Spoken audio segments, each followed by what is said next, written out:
Oi, turminha! Olha aqui a professora Luciane mais uma vez, certo? A nossa aula hoje vai ser de quê? De história.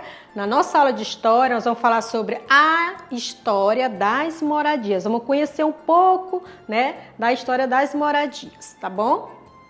Olha só, se observarmos as moradias que existiram e existem no nosso Brasil, veremos que há várias diferenças entre elas. Nós vamos ver algumas imagens, tá? Para a gente ver um pouco dessa diferença, como eram as casas antigas, né?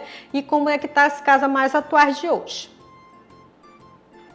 Olha só, aqui nós temos uma casa, né? Que a gente considera uma casa antiga, aonde ela é feita, gente, ela é fechadinha de barro, eles utilizam um material chamado barro para poder fechar essa casa. E em cima vocês podem observar que ela não é coberta de telha. Esse material é chamado palha, certo? Que é estilo do pé do coqueiro, tá? Para cobrir a sua casinha, tá certo? Aqui nós já temos uma casa mais avançada um pouco. Olha só, aqui já tem uma casa, né, que já foi levantada de tijolo, já está coberta, né, de telha, mas é uma casa de imagem assim antiga também. Olha só como era as janelas assim compridas, certo? Aqui já vamos ter uma casa mais atual, ou seja, moderna, né? Uma casa bonitinha, de varanda, um terracinho na frente, coberta de telha, janela de vidro, olha só, não é de madeira. Então aqui já pode observar que é uma casa mais atual. Com o tempo, criança, houve a necessidade de construir umas casas também, né, mais seguras. Então com isso foi surgindo o quê? Os materiais. Ó, como fala aqui, as moradias mudaram de estilo e foram utilizados diferentes materiais em sua construção. Por exemplo, aqui eu botei a imagem de alguns materiais. Temos aqui tijolo, telha. Essa aqui também é telha, tá, gente? É chamada de telha brasilite, ó, diferente dessa telha bem aqui, tá certo? Nós temos o cimento, a madeira, a areia. Então, todos esses materiais são utilizados na construção de uma casa. E tem outros também, como pedra, né, ferro. Então, para se construir uma casa segura, existem vários materiais de construção.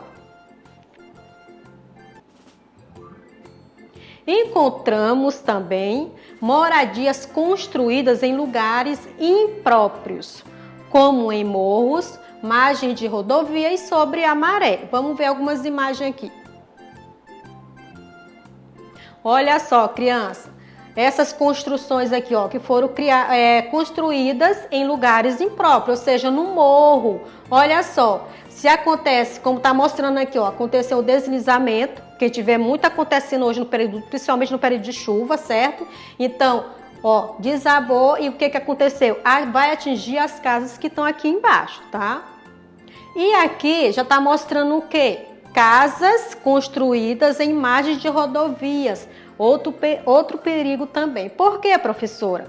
Porque aqui, gente, andar carro direto, né? Somente o que pode acontecer? Um motorista perder o controle do carro, invadir uma casa dessa, né? Machucar as pessoas que estão lá dentro. Ou crianças mesmo que moram aqui, querer ir brincar na rua. Então, tudo isso é um perigo. Então, não é lugar próprio construir uma casa em margem de rodovias, tá bom? E aqui nós temos outra imagem que é sobre a maré. Tá? Aqui na nossa cidade, gente, a gente tem esse tipo de construção, certo? Construído em cima, o quê? De madeiras, tá? Então isso aí é um perigo, não é uma construção segura. E também não é um lugar adequado para pessoas morarem, tá bom? Na época, né, nós vamos botar aqui, ó, na época dos escravos, ou seja, lá nos engenhos, existia dois tipos de residência, que era a casa grande e a senzala. Engenho, criança, é onde tinha o que? A plantação de cana de açúcar, onde eles iam fabricar o que? Açúcar, tá? Aí tinha os senhores, certo? Que eram os ricos, dono do dinheiro. Ou seja, esses senhores com a família deles moravam na casa grande, né? Aqui nós temos uma imagem de uma casa grande, certo? Mas os negros que eram trazidos lá da África, né? Que iam trabalhar como escravos, eles não moravam aqui na casa grande. Onde é que eles ficavam? Eles ficavam na senzala, que é esse casarão aqui, ó. Ela não tem divisão dentro, não. Tem quarto, sala, cozinha, não. Era só um salãozão, onde ficavam todos juntos, certo? E aqui vocês podem perguntar, tia, mas esse pedaço de madeira bem aí? Olha, tem uma corrente, né, criança? Então aqui eles utilizavam o quê? Para castigar os negros na época, né? Quando não fazia tudo o que eles queriam, certo? Porque naquela época os negros não tinham vez, tinha que fazer tudo o que os senhores do engenho queriam, tá bom? Então aqui a gente está destacando, gente, né, a história das moradias. Aqui é a casa dos senhores de engenho e aqui é a casa onde ficava os negros, ou seja, a senzala, tá bom? Essa foi a nossa aula de história, tá? Espero que vocês tenham compreendido e até a próxima.